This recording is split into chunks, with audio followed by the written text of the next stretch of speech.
Evidence points to a combination of factors.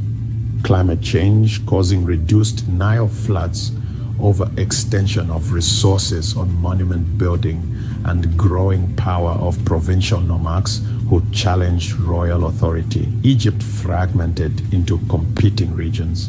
Nomarchs declared themselves independent rulers. Two major rival dynasties emerged, one based in Heracleopolis in Lower Egypt, another in Thebes in Upper Egypt. For over a century, Egypt endured civil war, famine, and cultural disruption. Literary texts from this period, like the Admonitions of Ipuwer and the Prophecy of Neferti, describe social chaos, poverty, and the breakdown of traditional order. While possibly exaggerated for literary effect, they reflect real trauma experienced during this period. Yet, even during this dark age, Egyptian culture persisted. Local rulers built temples, artists created beautiful objects, scribes continued writing. This wasn't a return to barbarism, but a period of political decentralization, during which Egyptian culture actually spread more widely throughout society. Around 2055 BCE, Mentuhotep II, a pharaoh from Thebes in Upper Egypt, finally defeated his rivals and reunified Egypt, establishing the 11th dynasty and inaugurating what historians call the Middle Kingdom. Mentuhotep built an innovative mortuary temple at Deir el-Bahari, combining pyramid, temple, and tomb in a unique design that influenced later constructions. He presented himself as Egypt's savior, the man who restored Ma'at, the cosmic order that Egyptians believed was essential for civilization. The 12th dynasty, beginning around 1985 BCE, represents what many scholars consider classical Egyptian civilization. These pharaohs were master administrators who reorganized the government, launched massive irrigation and land reclamation projects, and created efficient bureaucratic systems that would influence all subsequent Egyptian history. Pharaohs like Amenemhat III transformed the Fayum Depression into a productive agricultural region, building dams, canals, and reservoirs in one of history's first large-scale environmental engineering projects. This wasn't just conquest, it was the creation of new land, new wealth, and new possibilities for Egypt's growing population. These pharaohs also built a chain of massive fortresses in Nubia, controlling trade routes and projecting Egyptian power deep into Africa. These weren't simple military outposts, but sophisticated administrative centers with complex layouts, multiple defensive walls, and impressive architectural features. The Middle Kingdom also produced Egypt's greatest literature. The story of Sinuhe, the tale of the shipwrecked sailor, wisdom texts, and love poetry all flourished during this period. Egyptian language evolved to its classical form, the standard that would be taught to scribes for centuries. Middle Kingdom art became more realistic, showing pharaohs with careworn faces rather than idealized perfection. This reflected a more complex view of kingship, acknowledging the burden of rule while maintaining divine status. Around 1650 BCE, central authority collapsed again. But this time, Egypt faced something unprecedented: foreign invasion and occupation. A Semitic people called the Hyksos, meaning rulers of foreign lands, gradually infiltrated the Nile Delta, eventually establishing their own dynasty, ruling from the city of Avaris. They brought new military technology, particularly the horse-drawn chariot, which gave them a decisive advantage. The Hyksos adopted Egyptian culture, worshipped Egyptian gods, and used Egyptian administrative systems. They didn't destroy Egyptian civilization, but ruled as pharaohs themselves, creating a complex cultural hybrid. However, Egyptian dynasties continued to rule in Thebes in the south. For nearly a century, Egypt was divided between Hyksos rulers in the north and native Egyptian rulers in the south, with Nubian kingdoms watching and sometimes intervening from further south. Around 1570 BCE, the Theban pharaoh Sekhenen-Retau began military campaigns against the Hyksos. His mummy shows brutal head wounds, suggesting he died in battle. His sons continued the fight. Amos-Aya finally succeeded in expelling the Hyksos around 1550 BCE, pursuing them into Canaan to ensure they couldn't return. He reunified Egypt once again and established the 18th dynasty, inaugurating the new kingdom, Egypt's Imperial age. Importantly, the Egyptians learned from their conquerors. They adopted chariot warfare, improved metallurgy, and developed a more militaristic culture. The trauma of foreign occupation transformed Egypt from an inward-looking civilization into an aggressive empire.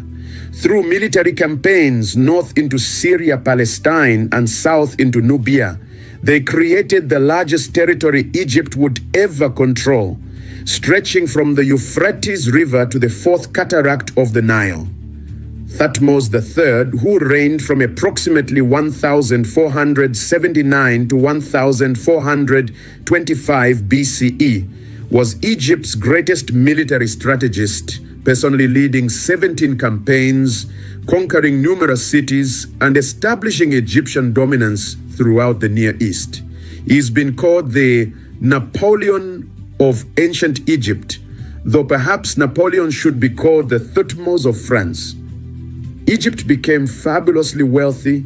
Tribute flowed in from conquered territories, gold from Nubia, cedar from Lebanon, horses from Syria, exotic goods from throughout the known world.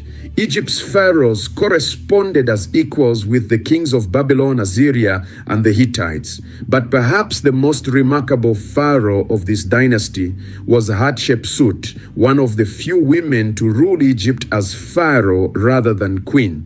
She came to power around 1473 BCE, initially as regent for her young stepson, but then declared herself pharaoh, complete with false beard and male regalia. Hatshepsut focused on trade and building rather than conquest. Her famous expedition to the land of Punt, documented in beautiful reliefs at her mortuary temple at Deir el-Bahari, brought back myrrh trees, ebony, ivory, and gold. She built extensively throughout Egypt, creating some of its most beautiful monuments. The 18th dynasty also witnessed one of history's strangest episodes, the religious revolution of Akhenaten.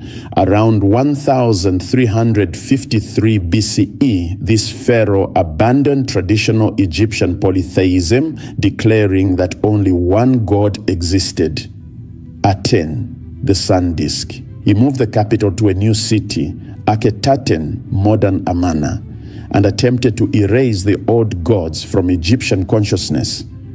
Akhenaten's revolution produced a distinctive art style, with elongated skulls, curved bodies, and intimate family scenes previously unknown in Egyptian art. But it was deeply unpopular. After his death, his successors systematically destroyed his monuments, erased his name, and returned Egypt to traditional religion. One of those successors was the boy king Tutankhamun, who died young around 1323 BCE.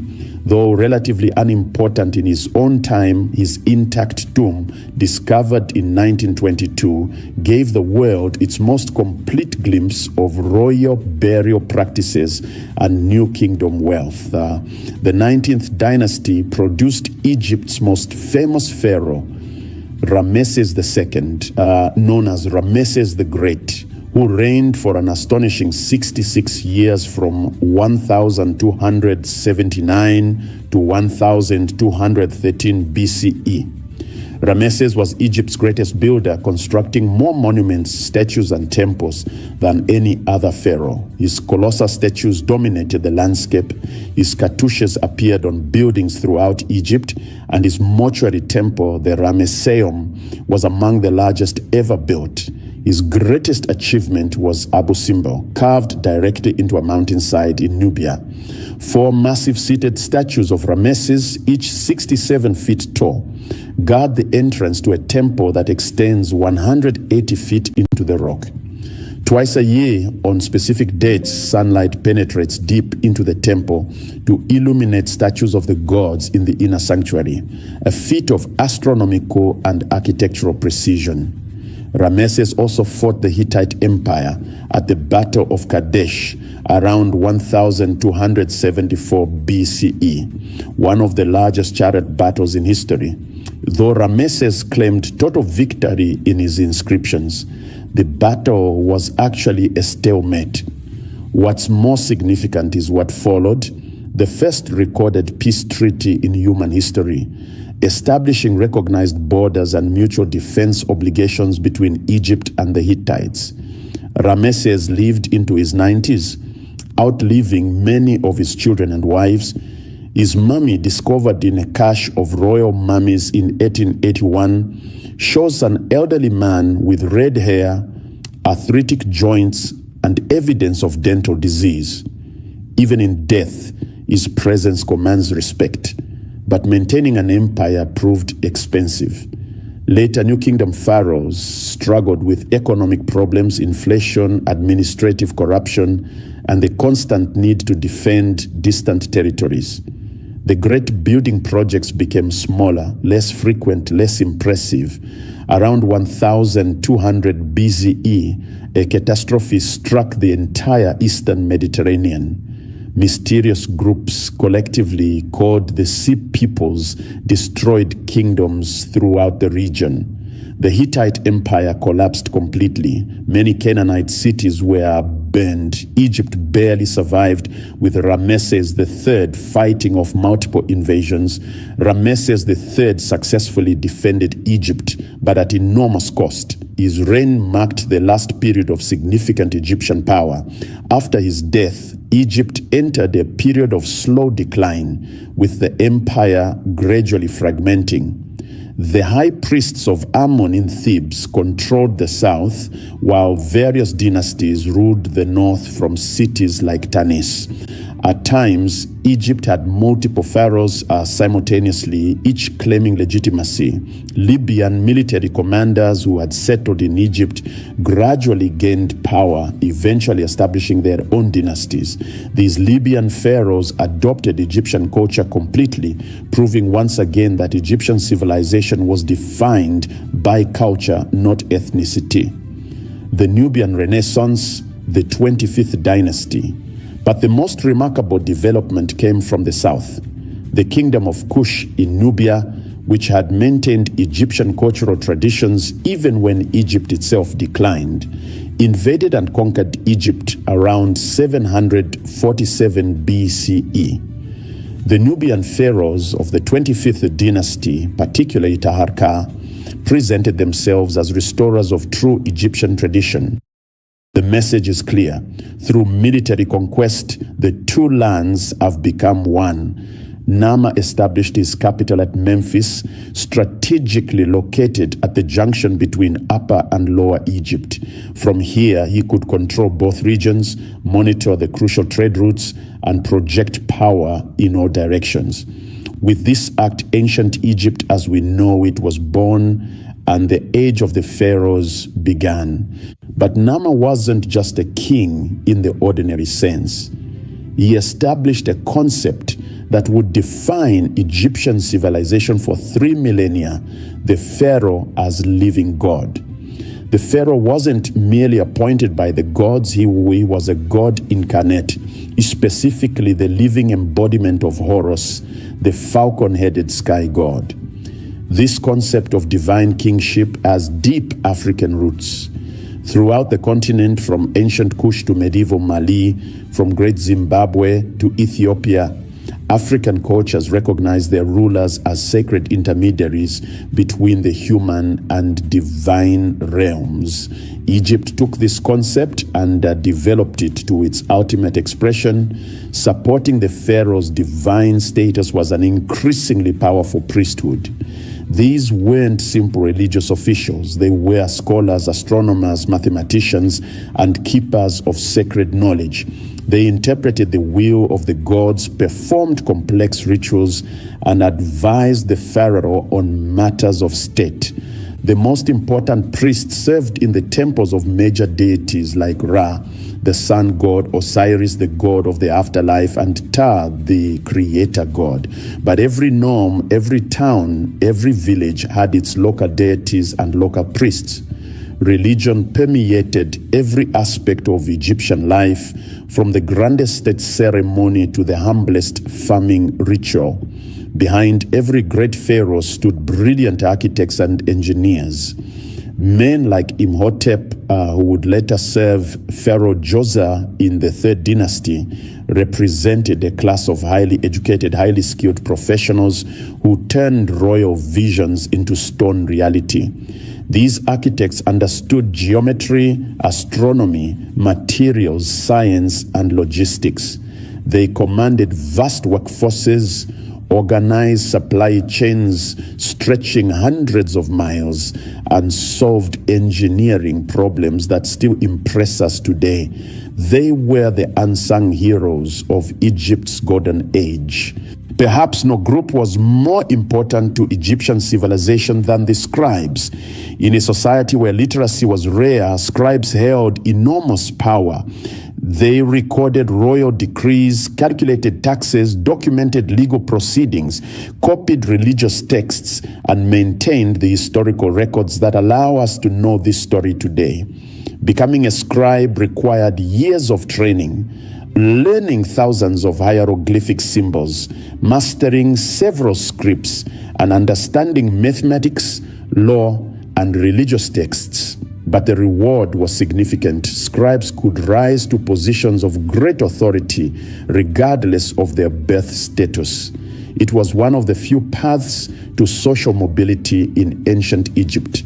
But Egypt's greatness wasn't built by pharaohs, priests, and scribes alone. It was built by millions of ordinary people, farmers who worked the fields, craftsmen who created beautiful objects, soldiers who defended the borders, sailors who navigated the Nile, and laborers who built the monuments. Recent archaeological work has revealed that these weren't slaves, as Hollywood would have us believe. They were paid workers, often organized into specialized teams with housing, food rations, and even medical care provided. They took pride in their work, leaving behind graffiti marking their team's accomplishments. We must also recognize the crucial role of Nubia in Egypt's development. Nubians weren't just neighbors or conquered peoples. They were partners, rivals, sometimes rulers, and always an integral part of Egypt's story. Nubian kingdoms had their own pharaohs, their own pyramids, their own sophisticated culture. At times, Nubian pharaohs ruled Egypt itself, particularly during the 25th dynasty. The relationship between Egypt and Nubia was complex, but fundamentally, it was a relationship between African siblings, not between Europe and Africa, as later colonial narratives would suggest. With Nama's conquest around 3100 BCE, Egypt entered the dynastic period. The first dynasty established Memphis as the administrative capital and began the process of integrating two very different regions into a cohesive state. This wasn't easy. For generations after unification, tensions remained between Upper and Lower Egypt. Early pharaohs spent much of their energy balancing competing interests, suppressing rebellions, and creating new traditions that could unite both regions under a shared identity. The double crown, combining the white crown of Upper Egypt and the red crown of Lower Egypt, became the ultimate symbol of unified rule. Royal titulary became increasingly complex, with pharaohs taking on multiple names reflecting their dominion over both lands. The early pharaohs established their primary burial ground at Abydos in Upper Egypt, a site that would remain sacred throughout Egyptian history. These early royal tombs were impressive structures, though modest compared to what would come later. Inside these tombs, archaeologists have discovered sophisticated grave goods, finely crafted furniture, jewelry, pottery, and even wine jars labeled with vintage years. This was a civilization already developing complex industries, trade networks, and a refined aesthetic sense. Disturbingly, evidence from First Dynasty tombs suggests that royal burials included human sacrifice, with servants killed to accompany the pharaoh into the afterlife. This practice, found in several early African kingdoms, would eventually be abandoned in favor of symbolic servant figures called Ushabti. The Second Dynasty and internal conflict. The Second Dynasty was marked by internal religious and political conflict.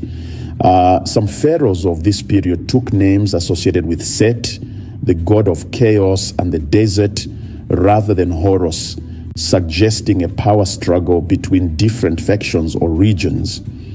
Archaeological evidence shows that several Second Dynasty pharaohs faced serious rebellions.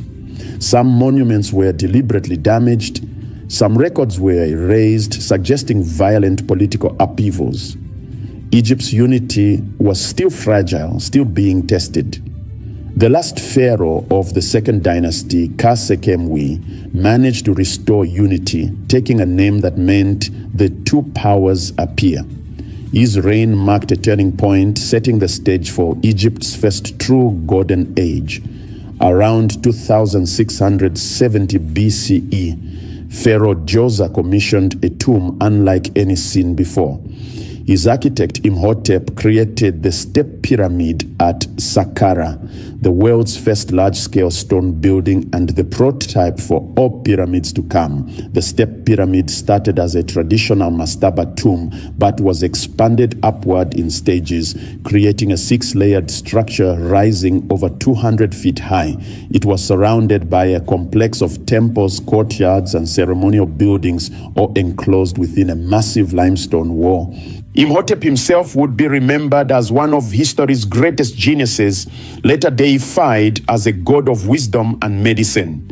He represented the pinnacle of African intellectual achievement, a man who revolutionized architecture, astronomy, and medicine in one lifetime. The Fourth Dynasty represents the absolute pinnacle of pyramid construction. 3 pharaohs, Khufu, Khafre, and Menkaure, built the 3 great pyramids of Giza, monuments so precisely engineered, so impossibly massive, that they've sparked wonder and speculation for millennia. The Great Pyramid of Khufu, completed around 2560 BCE, contained approximately 2.3 million stone blocks, some weighing up to 70 tons, transported from quarries miles away and assembled with gaps between blocks smaller than a human hair. It stood 481 feet tall, making it the world's tallest structure for over 3,800 years. How was this achieved? Recent archaeological discoveries suggest a combination of methods: ramps, both straight and spiral, water channels for lubrication, teams of workers organized with military precision, and possibly technologies we've yet to fully understand. Excavations of workers' villages near the pyramids reveal that these monuments were built by paid Egyptian workers, not slaves. They lived in organized towns, received regular food rations, including meat and beer, and had access to medical care. Graffiti left by work gangs shows pride in their labor, with teams competing for prestige. The Great Sphinx, likely built during Khafre's reign, adds another layer of mystery. This colossal limestone statue with a human head and lion's body has sparked endless debate about its age, purpose, and symbolism. Some evidence suggests it might be even older than the pyramids themselves, possibly carved from a natural limestone outcrop in pre-dynastic times. 5th and 6th dynasties, refinement and expansion. The 5th dynasty shifted focus somewhat from a pyramid building to the construction of sun temples, reflecting the growing importance of the sun god Ra. Pyramids continued to be built, but were smaller and used different construction techniques. However, this period gave us one of Egypt's most important innovations, the pyramid texts. These are the oldest religious writings in human history, carved into the walls of pyramid burial chambers, providing spells, prayers, and instructions for the pharaoh's journey through the afterlife. The 6th dynasty saw aggressive expansion southward into Nubia and eastward into Sinai. Pharaohs sent trading expeditions to the land of Punt, somewhere on the Red Sea coast, bringing back exotic goods like myrrh, ebony, and leopard skins. This period also gives us some of our first biographical texts. Nobles began decorating their tombs with detailed accounts of their achievements, giving us invaluable insights into daily life, warfare, trade, and administration during the Old Kingdom. Around 2200 BCE, the Old Kingdom collapsed. Imagine standing before a structure so massive, so perfectly engineered, that even with all our modern technology, we struggle to understand how it was built. Now imagine that this monument is over 4,000 years old, constructed by a civilization that emerged from the heart of Africa when most of the world was still living in scattered villages. Before Greece, before Rome, before Babylon, there was Egypt, a kingdom so powerful, so advanced, that it would rule for 3,000 years, longer than any empire in human history. But here's what they don't tell you in school. Ancient Egypt didn't begin with pyramids and golden masks. It began with something far more mysterious, far more African than most history books dare to admit. This is the untold story of how Africa gave a birth to one of humanity's greatest civilizations, a story of Black Pharaohs, forgotten kingdoms, and a legacy that changed the world forever. Welcome to Africa Hidden History. Today, we journey back to the very beginning of recorded civilization, to a time when the Nile River Valley transformed from scattered communities into the most sophisticated society the ancient world had ever seen. In this documentary, we will uncover the true origins of ancient Egypt, tracing its roots deep into African prehistory.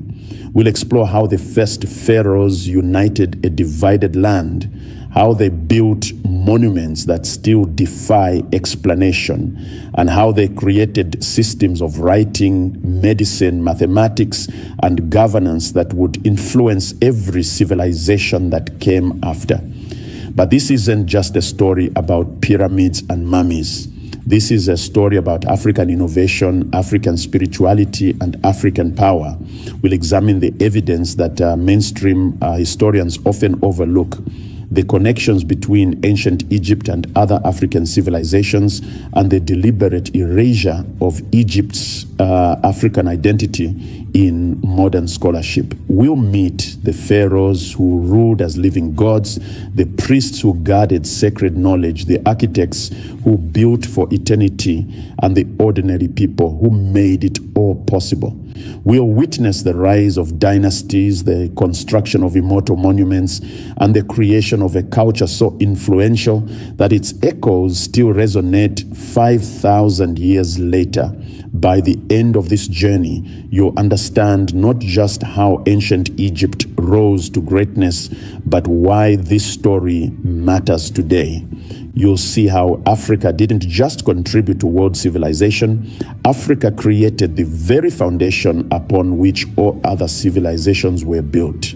Let's begin. Our story begins approximately 12,000 years ago, at the end of the last ice age. As massive ice sheets retreated across the northern hemisphere, the climate of North Africa underwent a dramatic transformation. What is now the Sahara Desert was once a green, fertile landscape filled with rivers, lakes, and abundant wildlife. Archaeological evidence reveals that ancient African peoples thrived in this region, hunting game, gathering plants, and creating some of humanity's earliest rock art. These weren't primitive savages, these were sophisticated hunter-gatherers who understood astronomy, tracked seasons, and developed complex spiritual beliefs about their relationship with nature. But around 5000 BCE, the climate shifted again. The Sahara began its transformation into the desert we know today. This wasn't a sudden catastrophe, but a gradual process spanning centuries. As grasslands turned to dust and water sources dried up, the peoples of North Africa faced a choice: migrate or die. Many groups moved southward into sub-Saharan Africa, carrying their knowledge and culture with them, but others turned east toward one of the few water sources that remained reliable, one of the few places where life could still flourish. They turned toward the Nile. The Greek historian Herodotus called Egypt the gift of the Nile, and he wasn't exaggerating. This single river, flowing over 4,000 miles from the heart of Africa to the Mediterranean Sea, created a narrow ribbon of fertility through an otherwise barren landscape. Every year, like clockwork, the Nile would flood, depositing rich dark soil along its banks. This wasn't destructive flooding, but a predictable, life-giving phenomenon. The ancient Egyptians called this fertile soil Kemet, meaning black land, in contrast to the Deshret, the red land of the desert. This reliable agricultural cycle meant that communities along the Nile could settle permanently, plant crops, and build surplus food stores. Surplus food meant population growth. Population growth meant specialization of labor, and specialization meant the development of arts, crafts, administration, and eventually civilization itself. By 5000 BCE, dozens of independent communities had established themselves along the Nile. Archaeological excavations have revealed sophisticated settlements with organized layouts, specialized workshops, and evidence of long-distance trade. At sites like Badari, Nakada, and Hierakonpolis, we find evidence of advanced pottery making, metalworking, and artistic traditions. These weren't isolated villages, they were interconnected communities that traded goods, shared ideas, and gradually developed common cultural practices. The art from this period reveals a distinctly African aesthetic, similar to traditions found throughout the continent. Elongated figures, ceremonial objects, and spiritual symbolism all point to shared cultural roots with other African peoples. Over centuries, these communities began to coalesce into two distinct regions. In the north, where the Nile spreads into the Mediterranean, numerous settlements formed what would be called Lower Egypt, represented by the Red Crown. In the south, along the narrow river valley, communities united into Upper Egypt, represented by the White Crown. These weren't just geographical divisions. They represented different cultures, different deities, and different ways of organizing society. Lower Egypt was wetter, more accessible to foreign trade, and culturally diverse. Upper Egypt was more isolated, more traditional, and maintained stronger connections to African spiritual practices. This is crucial to understand. Ancient Egypt did not develop in isolation from the rest of Africa. Archaeological and genetic evidence shows clear connections between early Egyptian populations and peoples from Nubia to the south, the Sahara to the west, and the Horn of Africa to the southeast. The religious practices, burial customs, artistic styles, and social structures of pre-dynastic Egypt all show African origins. The worship of animal deities, the importance of ancestor veneration, the concept of divine kingship, all these are fundamentally African traditions that Egypt would refine and elaborate, but not invent. Particularly important was the relationship with Nubia, the land immediately south of Egypt. Nubian culture was, in many ways, more advanced than early Egypt. Nubia had earlier kingdoms, earlier monumental architecture, and maintained crucial trade networks, bringing gold, ivory, ebony, and exotic goods from deep in Africa. By 3500 BCE, the stage was set for something unprecedented in human history. The Nile Valley had everything needed for civilization. Reliable food sources, natural defenses in the form of deserts on both sides, a highway for transportation and communication in the form of the river, and most importantly, a population of skilled, innovative people with centuries of accumulated knowledge. Settlements were growing into towns, towns were developing hierarchies, local leaders were becoming chiefs, chiefs were becoming kings, and kings were looking beyond their own borders, dreaming of something greater. The age of the pharaohs was about to begin. Before we meet the legendary pharaohs who would unite Egypt, we must understand the people they ruled. Ancient Egyptians were a diverse population, but overwhelmingly of African origin, with features reflecting the full spectrum of African phenotypes. Modern DNA studies and skeletal analysis consistently show that ancient Egyptians were indigenous Northeast Africans sharing genetic markers with Nubians, Ethiopians, and other African populations. The famous Egyptologist Sheikh Anta Diop spent decades proving what should have been obvious. Ancient Egyptians were Black Africans. Pre-dynastic Egypt was divided into approximately 42 regions called nomes, each governed by a local ruler called a nomarch. These nomarchs controlled irrigation systems, collected taxes, administered justice, and commanded small armies. Some nomarchs were more powerful than others, controlling strategic locations, fertile lands, or important trade routes. Competition between these local rulers drove innovation in warfare, administration, and monument building. Each wanted to prove their power and secure their legacy. One of the most mysterious figures from this period is known to us only as Scorpion, named after the hieroglyph symbol found near his image on ancient artifacts. The scorpion mace head discovered at Hierakonpolis shows a ruler wearing the white crown of Upper Egypt, performing a ceremonial irrigation ritual. Scorpion appears to have been one of the first rulers to attempt unification of multiple nomes under a single authority. They renovated temples, revived old religious practices, and built pyramids in both Egypt and Nubia. These Black Pharaohs from deep in Africa ruled Egypt for nearly a century. The Nubian civilization that produced these pharaohs was sophisticated in its own right, with its own writing system, Meroitic script, ironworking technology, and distinctive artistic traditions. The relationship between Egypt and Nubia was always one of cultural exchange, not simple domination. The Nubian dynasty ended when the Assyrian Empire, armed with superior iron weapons, invaded Egypt around 671 BCE.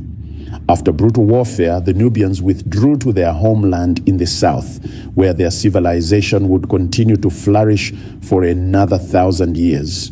The late period saw brief moments of restored Egyptian independence, particularly under the 26th dynasty, when pharaohs like Psamtik I reunified Egypt and attempted to revive its glory.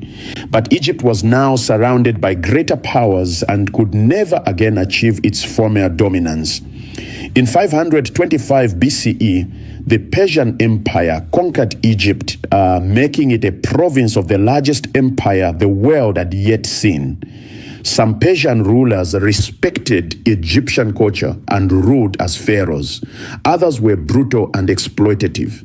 Egyptian nationalism never died, leading to repeated rebellions. In 332 BCE, Alexander the Great of Macedon conquered Egypt, ending Persian rule. The Egyptians welcomed him as a liberator. Alexander visited the oracle of Amun at Siwa Oasis, where he was declared the son of Amun, a pharaoh in the Egyptian tradition.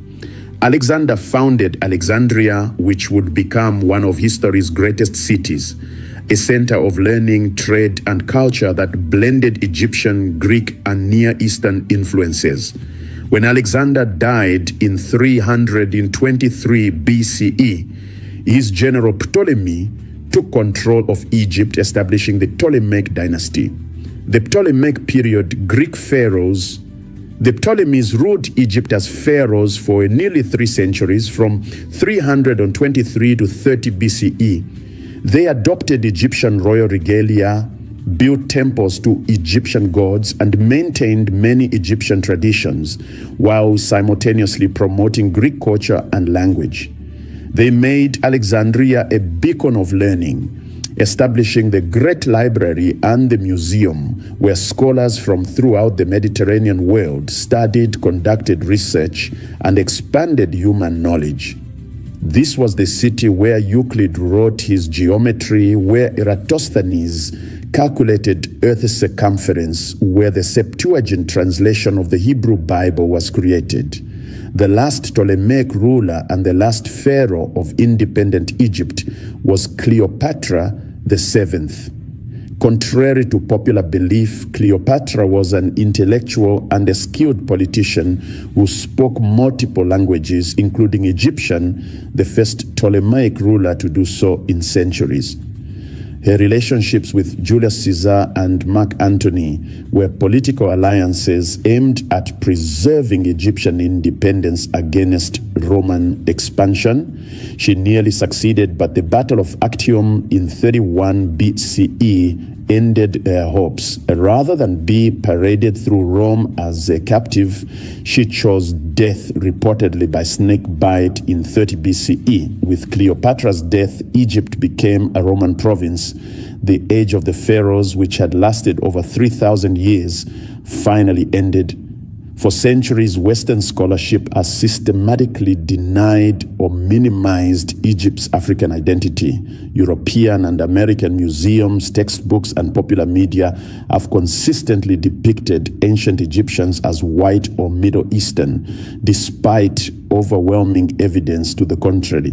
This erasure began with Napoleon's invasion of Egypt in 1798. French scholars accompanying his army were amazed by Egypt's monuments, but immediately began constructing narratives that separated Egypt from Africa. They claimed Egypt must have been founded by migrants from Asia or even Europe, refusing to credit African peoples with such achievements. Throughout the 19th and early 20th centuries, racist pseudoscience invented increasingly absurd theories.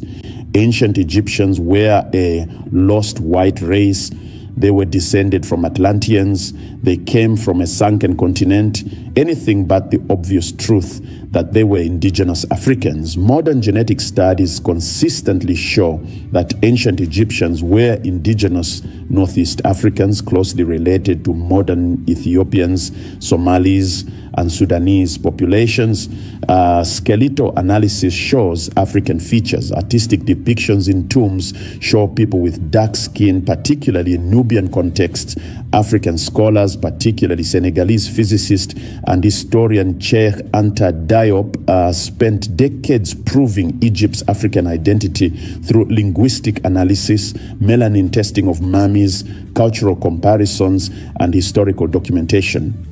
His work, though initially dismissed by European academics, has been increasingly vindicated by modern science. Egyptian religion wasn't unique or borrowed from Asia. It was fundamentally African. the worship of animal deities, the importance of ancestor spirits, the concept of divine kingship, elaborate burial practices, and the emphasis on cosmic balance all have clear parallels throughout African civilizations. The Dogon people of Mali have astronomical knowledge strikingly similar to ancient Egyptian beliefs. The Yoruba of Nigeria have pantheons of gods resembling Egyptian deities.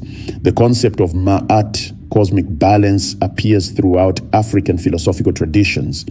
These aren't coincidences, but evidence of shared African cultural foundations. A linguistic analysis reveals connections between ancient Egyptian and various African language families. Coptic, the latest form of the Egyptian language, survived into the modern era in the Egyptian Christian Church and shows clear African linguistic structures. One of the most persistent myths is that the pyramids were built by slaves, particularly Hebrew slaves as depicted in biblical stories and Hollywood movies. This is completely false. Archaeological evidence overwhelmingly shows that pyramids were built by paid Egyptian workers. Recent discoveries have revealed sophisticated construction techniques, internal ramps spiraling up inside the pyramid structure, water channels to reduce friction when moving blocks, precise astronomical alignments for orientation, and mathematical knowledge that allowed perfectly level bases and precise angles. Graffiti left by workers shows they were organized into teams with names like Friends of Khufu or Drunkards of Menkore. They took pride in their work. This was a national effort with workers from throughout Egypt participating in a project that would ensure their pharaoh's immortality and, by extension, Egypt's cosmic harmony. The workers' cemetery at Giza shows that laborers received medical care, were buried with honors, and were not treated as disposable slaves. This was organized labor on a grand scale, but it was Egyptian labor, African labor, building monuments that would outlast empires. Another hidden truth is the remarkable status of women in ancient Egypt. Compared to most ancient civilizations, Egyptian women enjoyed remarkable rights and freedoms. They could own property, conduct business, divorce their husbands, serve as priests, and even rule as pharaohs. Legal texts show women controlling their own wealth, making contracts, and bringing lawsuits. Marriage was viewed as a partnership, not ownership. Women weren't veiled or secluded, but participated fully in public life. While Hatshepsut and Cleopatra are famous, they weren't alone. Sobekneferu ruled in the 12th dynasty. Tausret ruled at the end of the 19th dynasty. Several queens served as regents wielding real power. This wasn't an accident, but reflected deeper cultural values about female capability and divine feminine power. Egyptian religion placed goddesses in positions of ultimate power. Isis was the goddess of magic, more powerful than even Ra. Hathor was the goddess of love, joy, and also violence. Sekhmet was the lion-headed warrior goddess who nearly destroyed humanity. Divine power wasn't exclusively masculine in Egyptian thought. Ancient Egypt possessed medical knowledge far ahead of its time. The Edwin Smith papyrus, dating to around 1600 BCE but copying older texts, describes 48 surgical cases with remarkable anatomical accuracy. It distinguishes between treatable, possibly treatable, and untreatable conditions. A rational approach to medicine. Egyptian physicians performed surgery, set broken bones, treated wounds, prescribed medications, and even created prosthetics. A mummy from around 950 BCE was found with a prosthetic big toe made of wood and leather, fully functional and showing signs of long use. Egyptian mathematics was sophisticated enough to calculate the volume of pyramids, determine the area of circles, solve linear equations, and work with fractions. The Rind mathematical papyrus shows the Egyptians understood geometry, algebra, and practical mathematics centuries before the Greeks. Egyptian astronomy allowed precise calendar creation, prediction of Nile floods based on stellar observations, and orientation of buildings to celestial events. The Egyptian calendar of 365 days was later adopted by Rome and forms the basis of our modern calendar. Perhaps the most suppressed aspect of Egyptian history is its intimate relationship with Nubia. Western scholarship has often portrayed Nubia as Egypt's primitive southern neighbor, when in reality, Nubian civilization was often equal to or ahead of Egypt. Recent archaeological work shows that in pre-dynastic times, Nubia may have been more culturally advanced than Egypt. The A group culture in Nubia had wealthy burials and long-distance trade before similar developments in Egypt. Some scholars now argue that the concept of kingship itself may have traveled north from Nubia to Egypt. The 25th dynasty proves that Nubians could rule Egypt as successfully as any native Egyptian dynasty. The cultural exchange between Egypt and Nubia was a bi-directional, with ideas, gods, artistic styles, and technologies flowing both ways. When Egypt fell to foreign powers, Nubian kingdoms continued to thrive. The kingdom of Kush maintained Egyptian cultural traditions, built pyramids more than Egypt itself, and survived until 350 CE, long after Egypt had lost its independence. In the year 1897, British soldiers forced their way into the ancient city of Benin. What they discovered inside stopped them in their tracks. Bronze sculptures of such artistic perfection that European scholars refused to believe Africans could have created them. Palaces stretching for miles, roads wider than anything in London. A civilization so advanced, so sophisticated, that it challenged everything the colonial powers believed about Africa. But here's what they don't teach you in school. Benin was not alone. 600 miles to the northwest, another empire had already reigned supreme for over 4 centuries.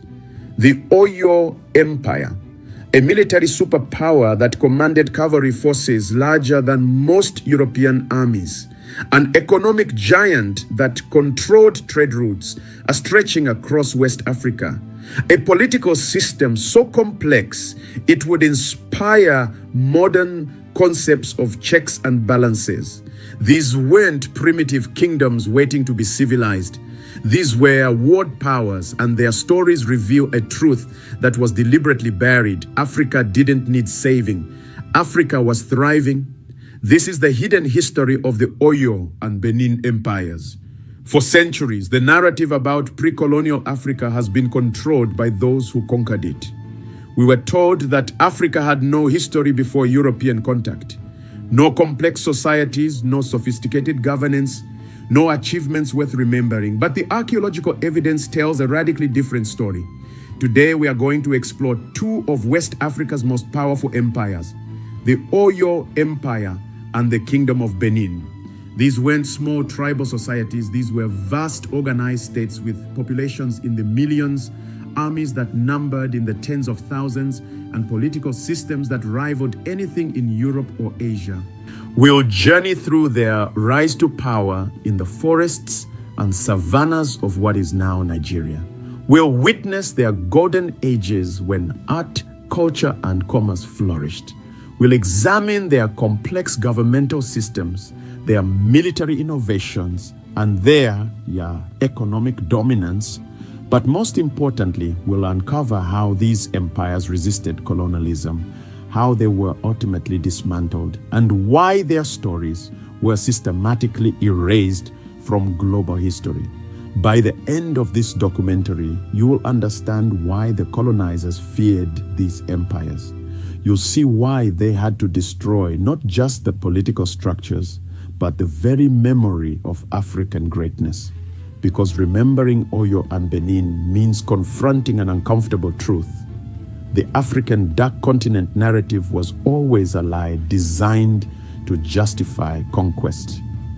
Let's begin where these empires began, in the heart of West Africa, centuries before any European ever set foot on their shores.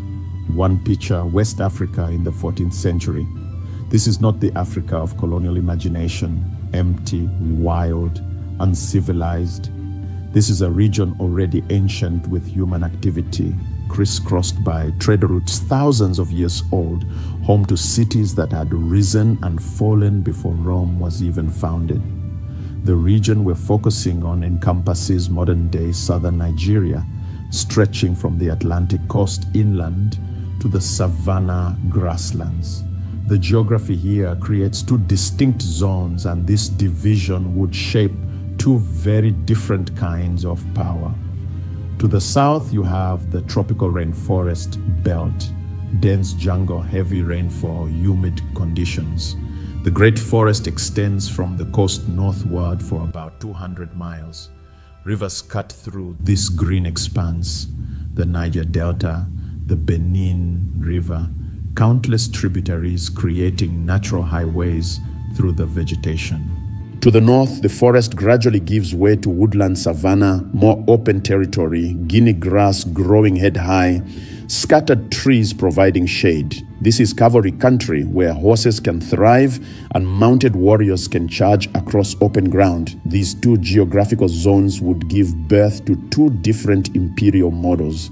The forest would nurture Benin, a kingdom built on artistic excellence, forest resources, and control of southern trade routes. The savannah would forge Oyo, a cavalry empire built on military might and control of northern trade networks. When these empires rose to prominence, the world looked very different from today. The year is approximately 1300 CE. The Mali Empire under Mansa Musa dominates the Western Sahel, and its gold making it perhaps the wealthiest state on earth. Great Zimbabwe stands in southeastern Africa, a stone city of remarkable architecture. The Swahili city-states control East African trade with the Islamic world and beyond. This is Africa's classical age, a period of empire building, cultural flowering, and economic expansion that would continue for centuries. Understanding these empires requires understanding the peoples who built them. The Kingdom of Benin was built by the Edo people, master bronze casters who had lived in the forest regions for millennia. The Oyo Empire was built by the Yoruba people, one of West Africa's largest and most culturally influential ethnic groups, with a unique civilization built around city-states. Both peoples had sophisticated religious systems. They believed in a supreme creator god, beneath whom existed a pantheon of orishas or deities, each controlling different aspects of life and nature. Ancestors played a crucial role, serving as intermediaries between the living and the divine. Religion wasn't separate from politics. It was woven into every aspect of governance, law, and social organization. Before we dive into the political histories, we need to understand what made these regions wealthy enough to support large-scale states. Agriculture formed the foundation, but the real wealth came from trade. West Africa sat at the intersection of multiple trade networks. Trans-Saharan routes brought salt, textiles, and horses from North Africa and the Islamic world, exchanging them for gold, ivory, cola nuts, and later enslaved people. The military technology of this era shaped how power was exercised. In the forest regions, fighting took place on foot. The dense vegetation made cavalry impossible. Warriors fought with spears, machetes, bows, and arrows, and shields. In the savanna regions, the horse changed everything. Cavalry could strike fast, cover great distances, and dominate infantry forces. But horses came at a cost. They had to be imported from the north, as the tsetse fly in forest regions killed them. Maintaining a cavalry force required wealth, expertise, and continuous trade relationships with northern suppliers. Both regions had metallurgical traditions. Iron smelting and blacksmithing provided the weapons and tools that made organized warfare possible. Benin's bronze casting tradition demonstrated sophisticated metalworking knowledge that would create some of the world's greatest art. With this geographical, cultural, and economic foundation in place, we can now turn to the empires themselves. Two different paths to power. Two different models of African state building. At the heart of the Benin Empire stood one figure, the Oba. This wasn't just a king in the European sense. The Oba was a divine ruler, a living god, the spiritual and temporal center of the universe for his people. His power was absolute in theory, though in practice it was balanced by complex institutions.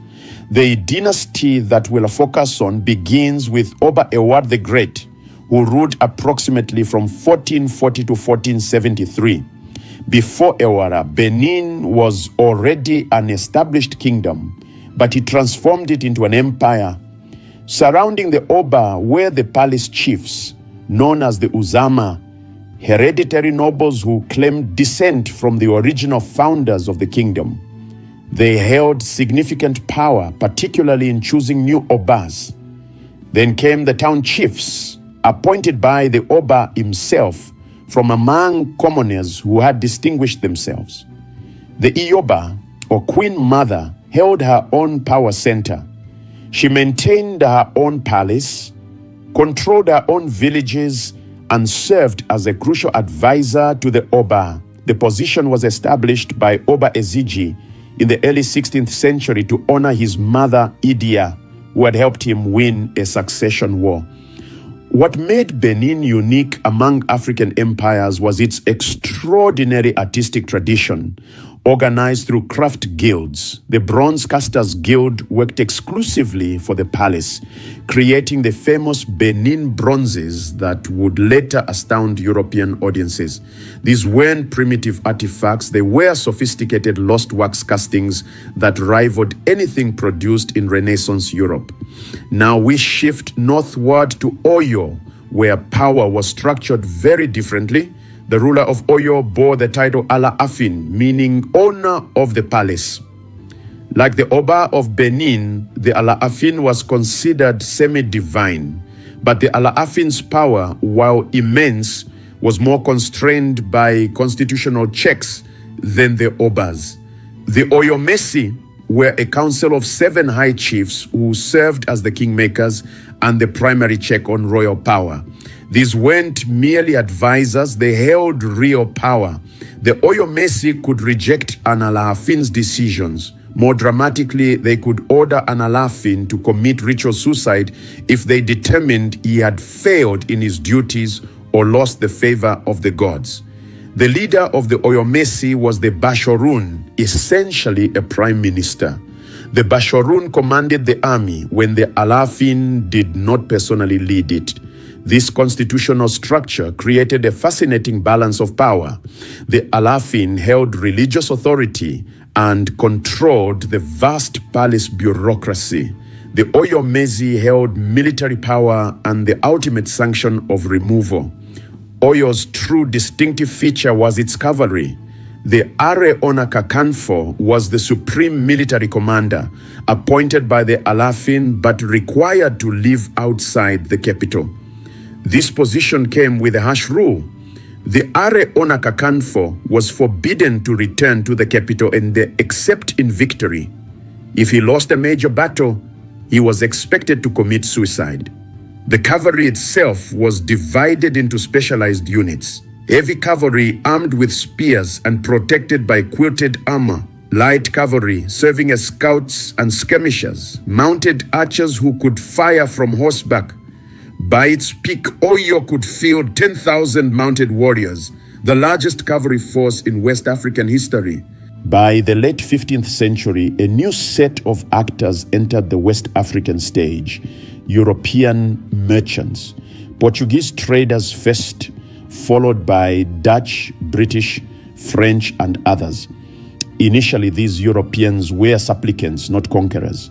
They built trading posts on the coast only with permission from African rulers. They paid customs duties. They negotiated as partners, not masters. In Benin, European traders dealt with designated officials who controlled coastal access.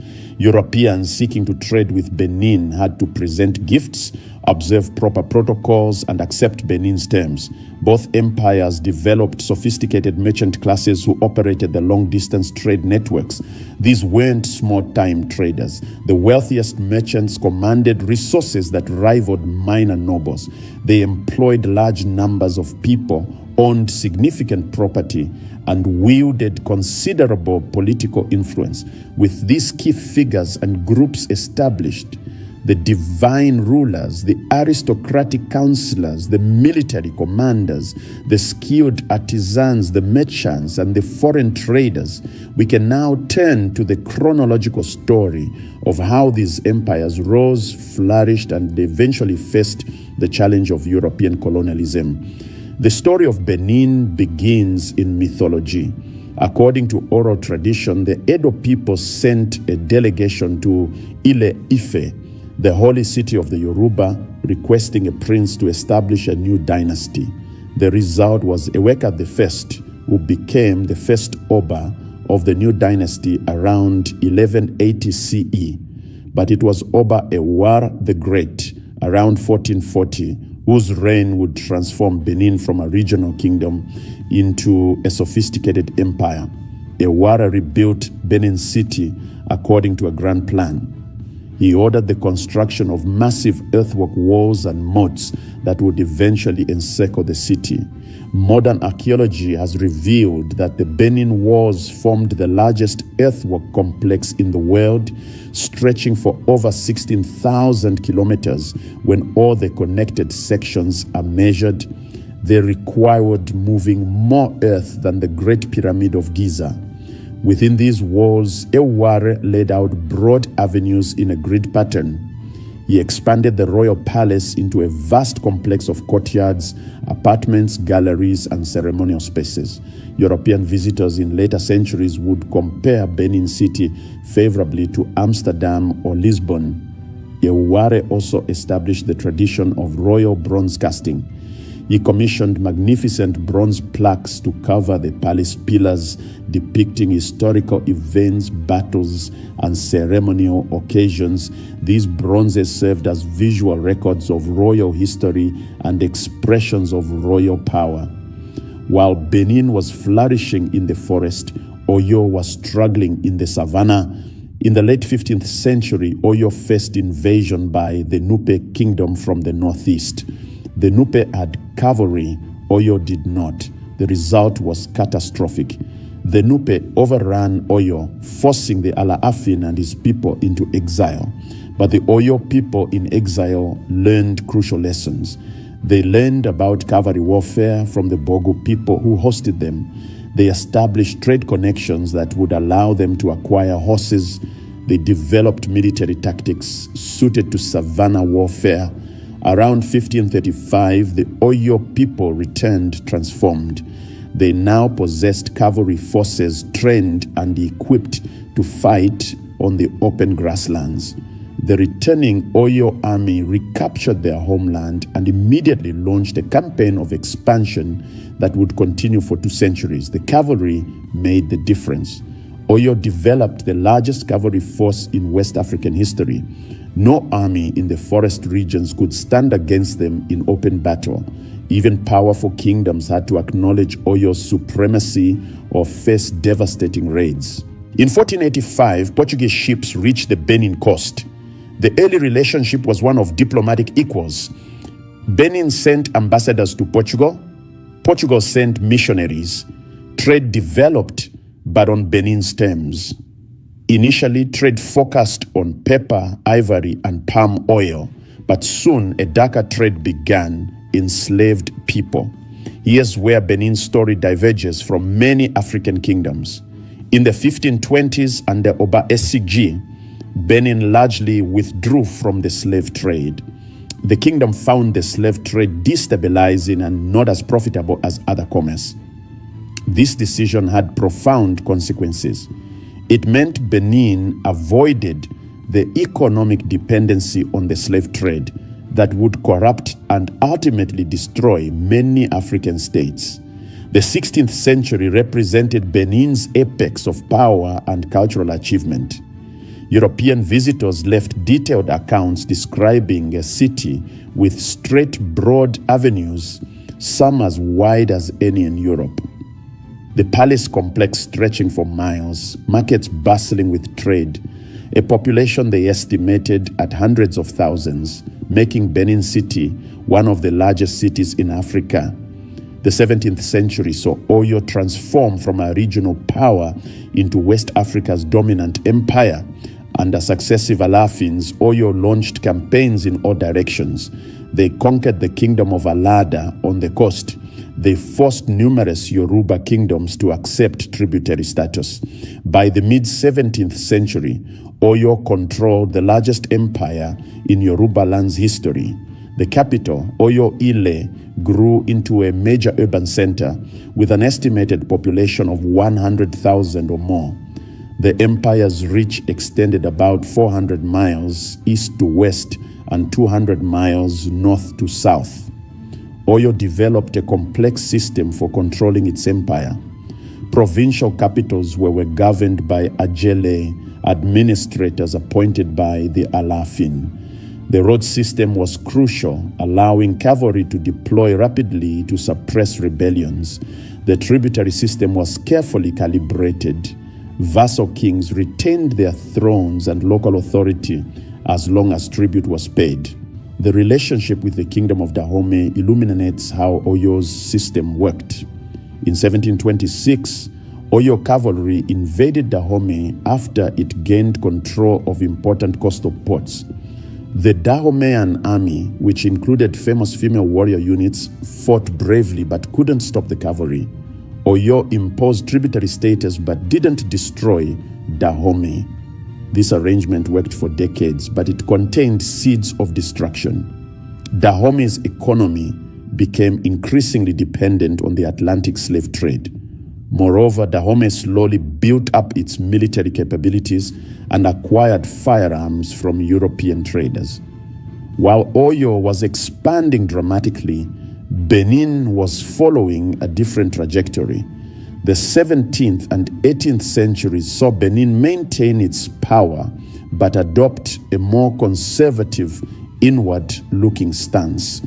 The kingdom continued to control its core territories and maintained its cultural sophistication, but Benin increasingly restricted European access to preserve its independence and cultural integrity.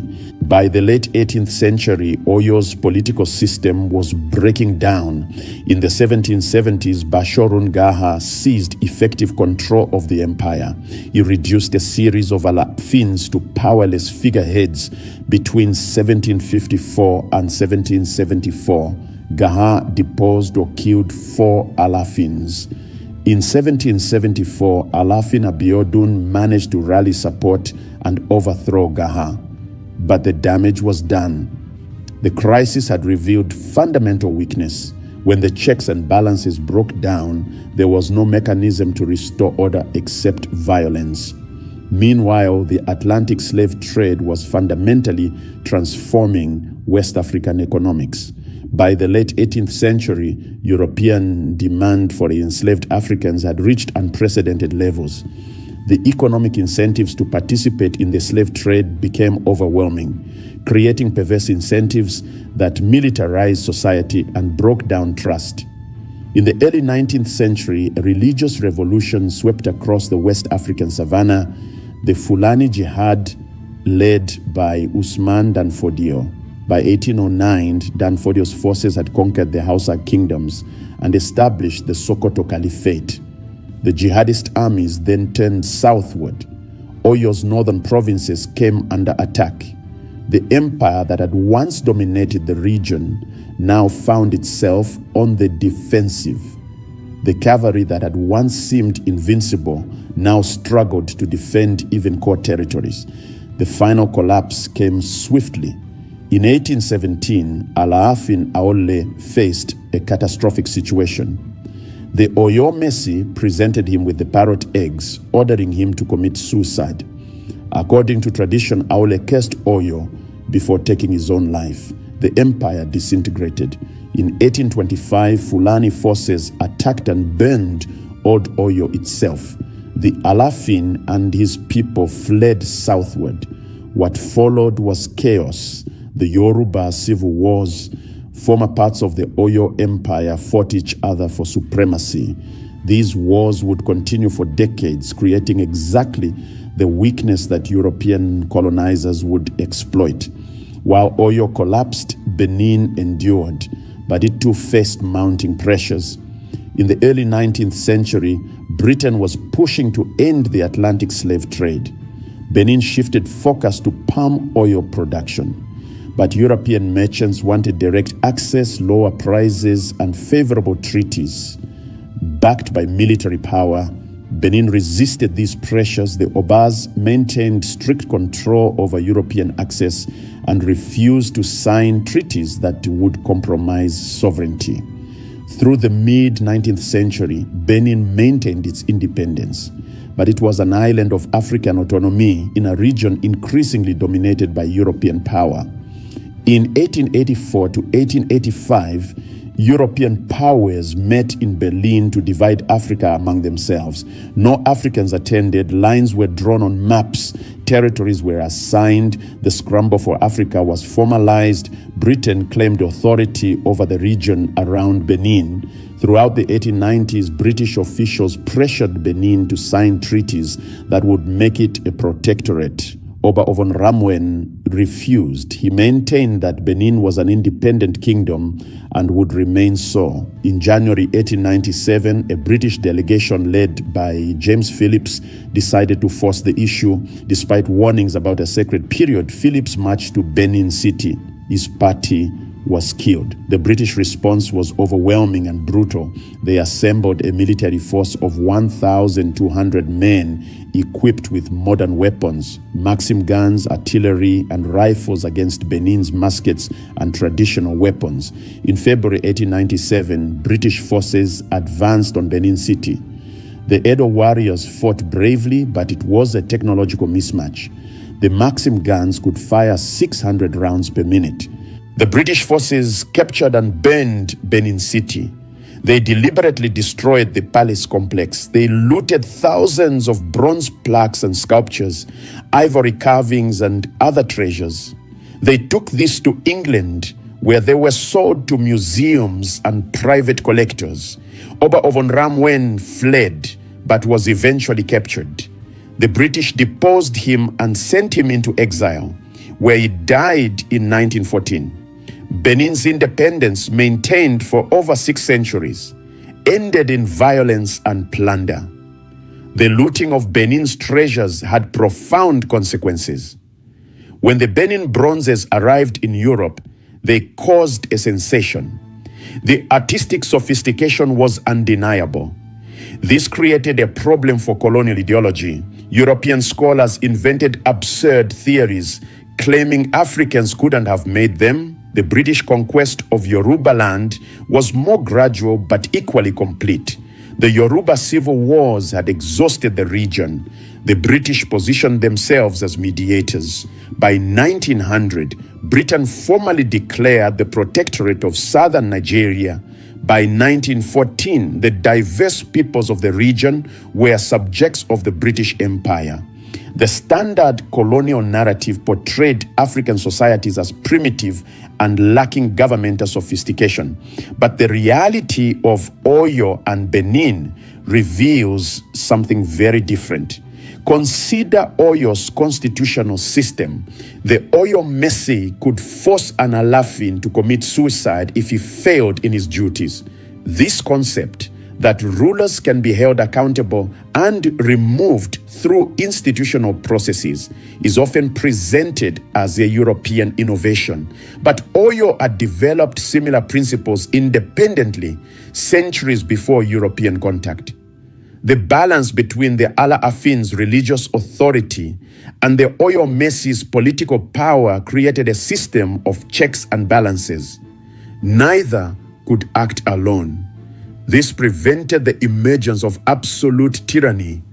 Benin developed different mechanisms for similar ends.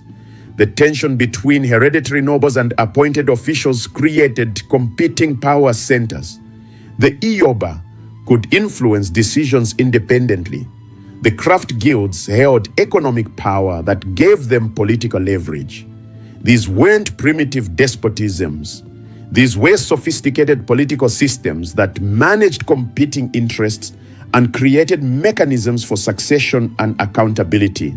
Another hidden element is the role of women in these empires. The Iyoba of Benin was a major political figure controlling her own palace and resources. The first Iyoba, Idia, literally helped her son win a civil war. In Oyo, market women controlled much of the commercial economy through powerful guilds. Western education and literacy are often used as markers of civilization. But Oyo and Benin had sophisticated intellectual traditions. The Ifa divination system required Babalawa priests to memorize thousands of verses containing history, medicine, philosophy, and practical wisdom.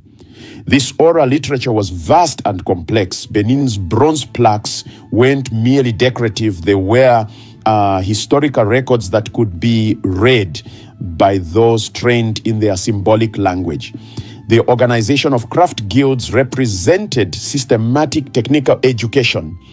Both empires operated sophisticated tax systems and economic regulation. This wasn't simple village economy. This was commercial capitalism, African style, with division of labor, specialized production, market systems, and long-distance trade requiring credit systems and commercial contracts. Perhaps the most hidden element is that the erasure of these achievements was deliberate. Colonial powers needed to justify their conquest. If Africans had sophisticated civilizations, colonialism couldn't be justified as bringing civilization to the uncivilized. So the evidence was suppressed. The Benin bronzes were locked away. Oral traditions were dismissed. Archaeological investigation was minimal. The very questions scholars asked were shaped by assumptions of African inferiority. Both empires employed resistance strategies beyond military confrontation. Benin's restriction of European access was economic resistance. By controlling trade, Benin maintained sovereignty even as a European power grew. This diplomatic resistance delayed colonization for decades. When the British conquered Benin, cultural resistance didn't end. The Edo people preserved their practices, oral traditions, and social structures even under colonial rule. They maintained the institution of the Oba even when reduced to ceremonial status. Similarly, the Yoruba maintained their language, religion, and cultural practices. This cultural resistance ensured that when independence came, these peoples had strong identities and traditions to build upon. The colonizers could conquer the political systems, but they couldn't completely erase the cultures. The Oyo and Benin empires fundamentally shaped modern Nigeria's political landscape. When Britain created Nigeria in 1914, they were artificially joining peoples who had never been united. But the Yoruba and Edo shared experience with large-scale state organization that would prove crucial. After independence in 1960, the Yoruba political elite championed federalism, dividing power between central and regional governments. This concept had roots in the old Yoruba city-state system and Oyo's tributary empire model. Even today, traditional rulers, Obas in Benin, the Alafin in Oyo, hold no official political power but command enormous cultural authority. Their immediate disputes maintain cultural traditions and provide legitimacy. Politicians quote traditional rulers because they represent continuity with pre-colonial sovereignty. The artistic traditions of Benin continue to influence global art. The Benin bronzes became world famous, influencing European modernist artists and proving African art was sophisticated. Today, contemporary Nigerian artists draw on this heritage. The ongoing campaign for repatriation has become a global cause, with museums finally beginning to return pieces to Nigeria. Yoruba cultural traditions similarly endure. Yoruba religious practices have experienced a global revival. The Orisha traditions developed during Oyo's era are now practiced worldwide, particularly in the African diaspora in the Americas. Perhaps the most important legacy is what these empires teach us about African agency and resistance. Oyo and Benin were not passive victims. They were active agents building empires, developing complex systems, creating artistic masterpieces, and conducting sophisticated diplomacy. When Europeans arrived, these empires engaged on initially equal terms.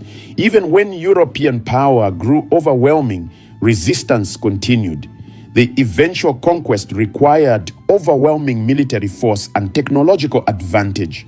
These empires didn't fall because Africans were inferior. They fell because industrialized European powers brought Maxim guns to fight against muskets and spears. Understanding this is crucial for how Nigerians and Africans generally understand their own history. The narrative shifts from "we were primitive and needed civilization" to "we had sophisticated civilizations that were violently destroyed." Beyond Nigeria, these empires have global significance. They prove that complex state organization, sophisticated art, and economic development were not European monopolies.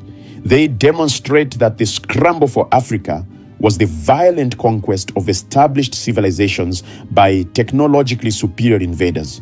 For the African diaspora, these empires provide connection to heritage. Many enslaved people came from these regions. Understanding that their ancestors came from sophisticated civilizations changes how diaspora peoples understand their identities. The legacies remain contested and relevant today. The fight for repatriation continues. The question of how traditional institutions fit into modern democracy continues. The memory of pre-colonial greatness informs Pan-African movements. These aren't just ancient stories. They are living legacies shaping how millions understand themselves, their cultures, and their place in the world. So what is the big lesson here? What should we take away from the story of Oyo and Benin? At the most basic level, this story demolishes the lie of African primitiveness. These were sophisticated civilizations. They had complex governments with checks and balances. They had professional armies.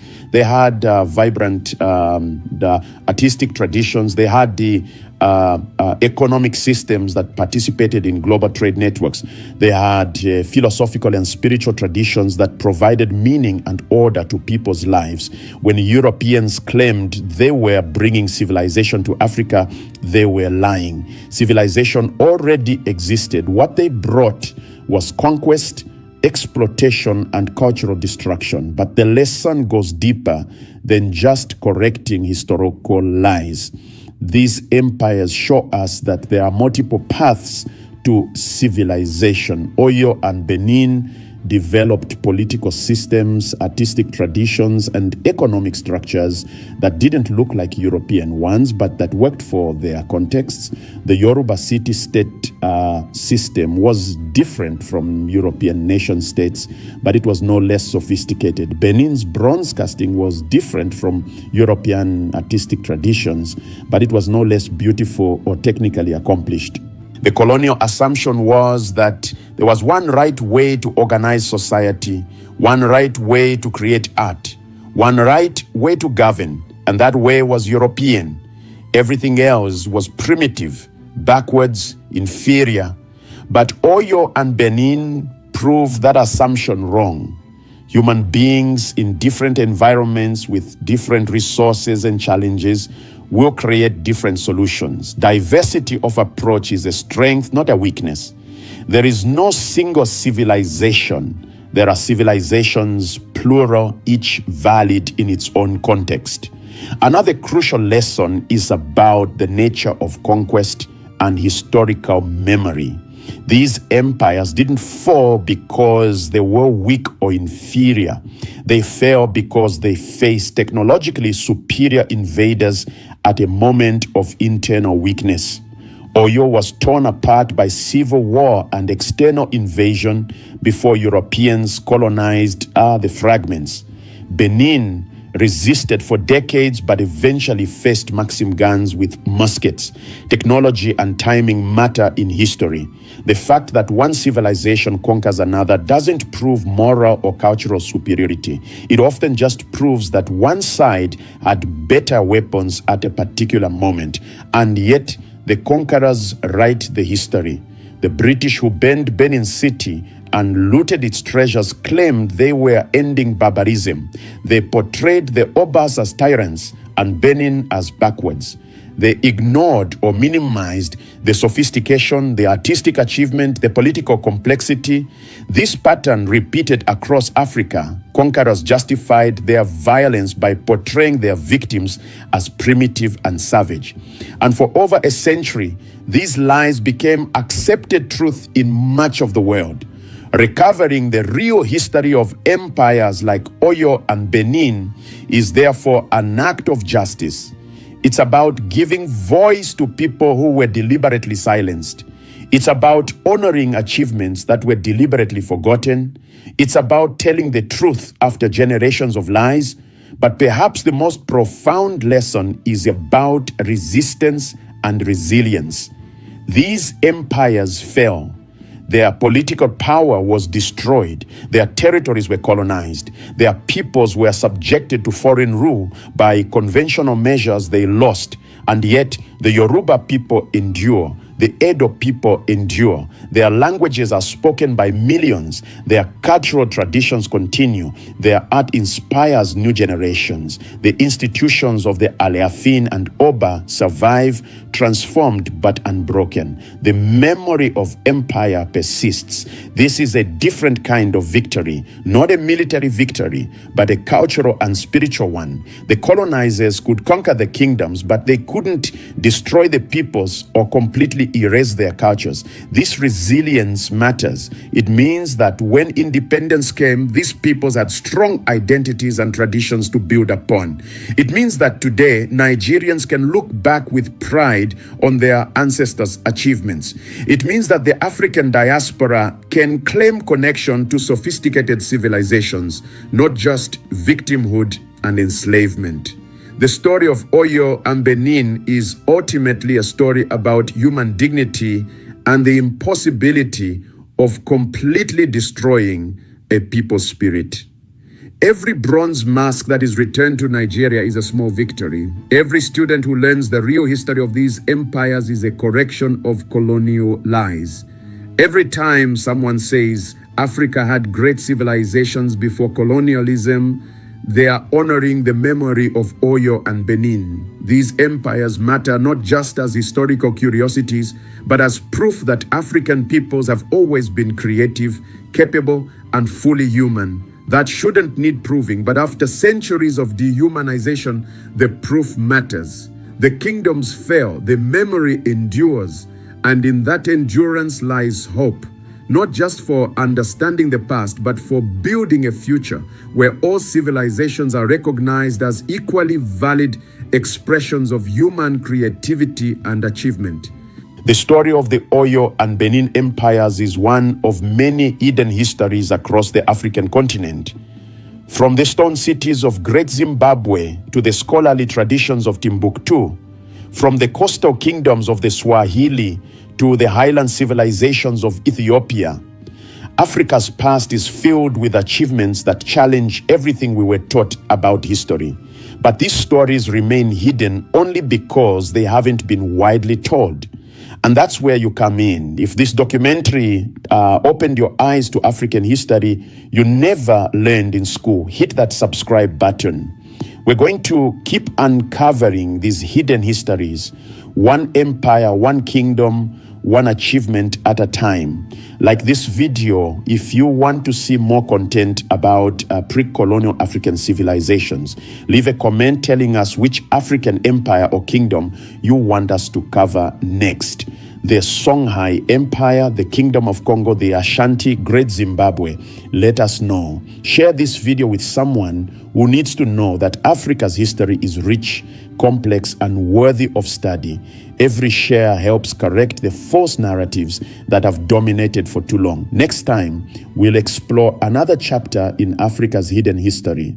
We'll uncover another story of achievement, resistance, and resilience that's been deliberately buried. Because remembering is resistance, knowledge is power, and the truth about Africa's past changes everything about how we understand the present. This is Africa Hidden History. The story continues. In the year 1897, British soldiers forced their way into the ancient city of Benin. What they discovered inside stopped them in their tracks. Bronze sculptures of such artistic perfection that European scholars refused to believe Africans could have created them. Palaces stretching for miles, roads wider than anything in London. A civilization so advanced, so sophisticated, that it challenged everything the colonial powers believed about Africa. But here's what they don't teach you in school. Benin was not alone.